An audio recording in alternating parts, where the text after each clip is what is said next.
Hello everyone and welcome. In today's video I'll show you how to fix apps crashing and freezing on an Honor 600 Pro.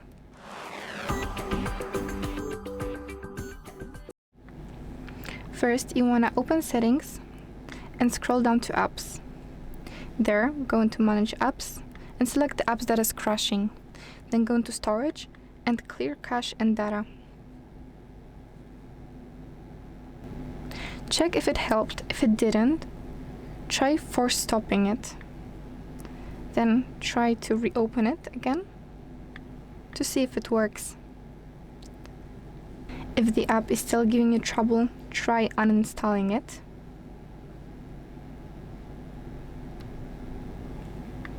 And reinstalling it, maybe that could help. Now install it once again.